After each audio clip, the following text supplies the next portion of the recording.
বেশ কিছু সিনেমার অফার এসছে অলরেডি, বাট আমি আসলে একটু কনসার্ন, কারণ আমি চাচ্ছিলাম যে আমার জনরা যেটা আমি পছন্দ করি, স্পাই, অ্যাকশন, থ্রিলার, রোম্যান্টিক, এই জনরা একটু কাজ করতে চাই।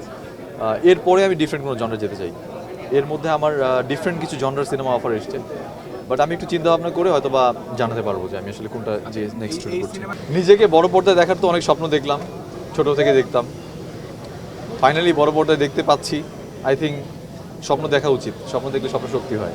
বেসিক্যালি আমি এই দিনটার জন্য অনেকদিন যাবত ওয়েট করছিলাম। আমার সিনেমার শুরুর দিন, যেদিন আমার প্রথম শটটা দেই আমি, সেদিন থেকে অপেক্ষা করছিলাম সিনেমাটা যেদিন রিলিজ হবে, প্রিমিয়ার শো হবে, সেখানে মানুষজন থাকবে, অনেক বিশিষ্ট ব্যক্তিরা থাকবে, সেই দিনটা কেমন হবে। তো আমার মনে হয় যে আজকে সেই দিনটা আমি দেখতে পেলাম, আমার লাইফে একটা স্মরণীয় দিন হয়ে থাকবে। আমি আমার সোশ্যাল মিডিয়া হ্যান্ডেলেও সেটা আমি একটা পোস্ট আকারে দিয়েছিলাম যে সকালবেলা, যে আজকে একটা স্পেশাল ডে আমার লাইফে। আজকে আমি যেই ব্যক্তিবর্গদের সাথে বসে সিনেমাটা দেখলাম, এটা আসলে লাইফে অনেক বড় একটা অ্যাচিভমেন্ট আমি মনে করি আমার জন্য, এবং এটার মাধ্যমে অনেক বেশি ইন্সপায়ার্ড হবো যে সামনে আরও ভালো কাজ করতে। বেসিক্যালি আমরা যেহেতু যখন আমরা ইন্ডাস্ট্রিতে আসি কাজ করার জন্য হিরো হিসেবে বা হিরোইন হিসেবে, তখন আমাদের অনেক গ্রুমিং দরকার হয়। বিকজ আমরা শুধু একটা সিনেমা না, অনেকগুলো সিনেমা করতেই চাই এবং দর্শককে নতুনভাবে এন্টারটেন করতে চাই। সো সেই জায়গা থেকে হিরো হওয়ার জন্য যে গ্রুমিংগুলো দরকার সেগুলো আমি করেছি এবং স্টিল নাও করছি নিজেকে আরও ডেভেলপ করার জন্য। তার মধ্যে voice modulation class, acting class, নিজের ফিজিক্যাল অ্যাপিয়ারেন্স, সব কিছু ক্লাস করছি এবং নিজেকে ডে বাই ডে ইমপ্রুভ করছি। সো এগুলো দরকার ছিল, শুধু মাসুদ রানার জন্য না, আমাদের সামনে যত সিনেমা করবো বা যত কাজ করবো সবগুলোর জন্যই আমার এই গ্রুমিংটা দরকার ছিল। এবং আমি মনে করি যে যেহেতু আমার শুরুটা মাসুদ রানা দিয়ে, সো আমার সামনের পথগুলো অনেক ইজি হবে, বিকজ এই সিনেমার জন্য যে গ্রুমিংটা আমার দরকার ছিল সেটা আসলে এক্সট্রিম লেভেলে দরকার ছিল।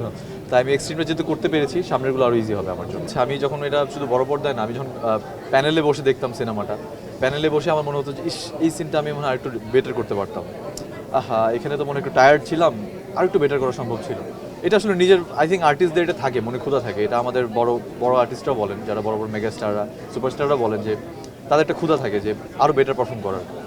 সো আমি মনে করি যে আসলে ক্ষুধা থাকবেই, বাট এটা দিয়ে মন খারাপ করার কিছু নেই। আমি মনে করি যে আমি যে আজকে এখানে দাঁড়িয়ে কথা বলছি, এটা হয়তো আমার লাস্ট কথা হতে পারে। সো এখানে বেস্টটা আমার দেওয়াটা ইম্পর্টেন্ট। আমি যেই কাজটাই করছি সেটা সেই সময় বেস্ট দেওয়াটা ইম্পর্টেন্ট। সো আমি নেক্সট টাইম থেকে চেষ্টা করবো যে সিনেমাতে আমি যেই কাজটাই করি না কেন, অভিনয়ের ওই সময়টুকুতে আমি বেস্ট দেওয়ার ট্রাই করবো এবং পরে যেন কোনো রিগ্রেটস ফিল না করি যে এর থেকে বেটার করতে পারতাম। ওই সময়ের জন্য ওটাই বেস্ট ছিল, এটা ফিল করবো আমি নিজেও পছন্দ করি রোম্যান্টিক সিনেমা, আমার নিজের অনেক পছন্দ, পাশাপাশি অ্যাকশন, থ্রিলার সবই দরকার।